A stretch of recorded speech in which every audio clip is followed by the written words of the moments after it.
Title: The Glitch in Reality. The flickering light of the television cast eerie shadows across the dimly lit living room. Mickey had always considered himself an avid horror movie fan. Growing up, he'd seen them all, every slasher, every ghost story, every creature feature. His collection sprawled across a shelf that took up an entire wall, each case telling a tale of monsters that thrilled him as a child and haunted him as an adult. Little did he know that one such night would blur the lines between fiction and reality. It was just past midnight when he settled into his worn-out couch, a bowl of popcorn perched precariously on his knee. Tonight's selection was a classic horror film, a low-budget masterpiece about a group of friends who unwittingly summon an ancient evil. As the opening credits faded, Mickey's eyes were glued to the screen, absorbing every chilling moment. The atmosphere shifted when the first violent scene played out. A character, the brooding yet charming Tom, delivered a fiery monologue about the nature of true horror. Mickey chuckled. It was always comical how easy it was to forget that these characters were just actors, pieces of a script performing before an audience. But something felt different tonight. There was a dull hum around him, an unsettling energy that made the back of his neck prickle. "Maybe it's time for bed, buddy," Mickey muttered to himself, his eyes still glued to the brilliant gore and suspense. Just as he leaned forward to grab another handful of popcorn, the television screen flickered violently. Mickey froze. The film glitched, skipping frames, and for a split second, he thought he saw a flash of movement from behind the characters. A shadowy figure that seemed to bleed into reality.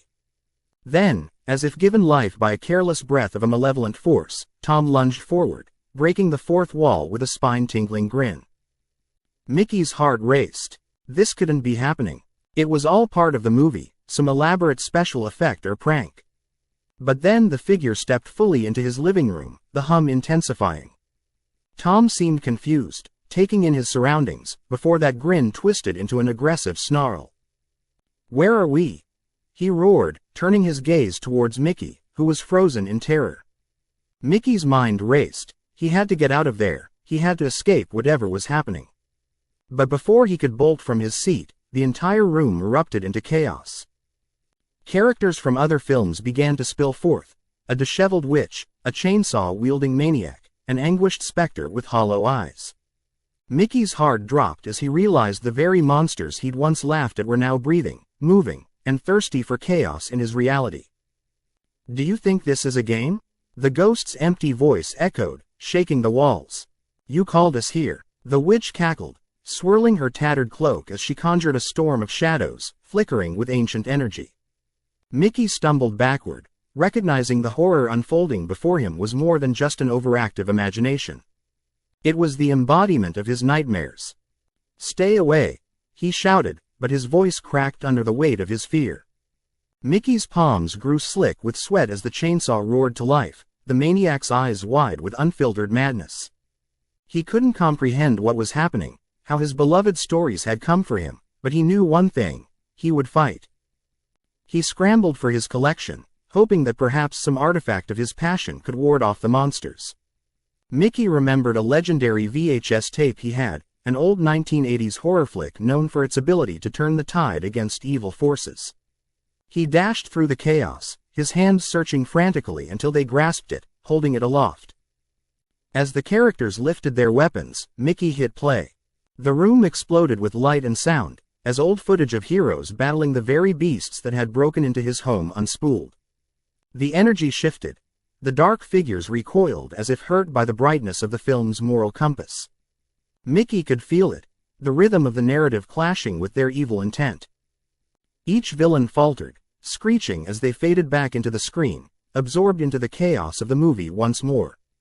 Mickey watched, both relieved and horrified, as Tom's wicked grin faded last, the realization of their folly dawning on him.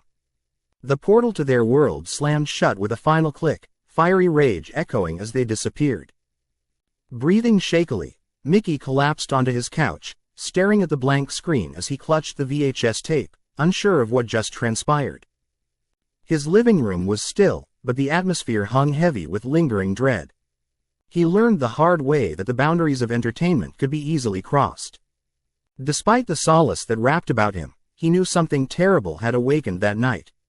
What if they weren't truly gone? What if they could return? With only the thin veil of the television between him and his worst nightmares, Mickey glanced apprehensively at the flickering screen, aware that every horror fan's worst fear had just become reality. And for Mickey, the glimmer of the power of the screen would always remind him that fiction could become non-fiction at the press of a button.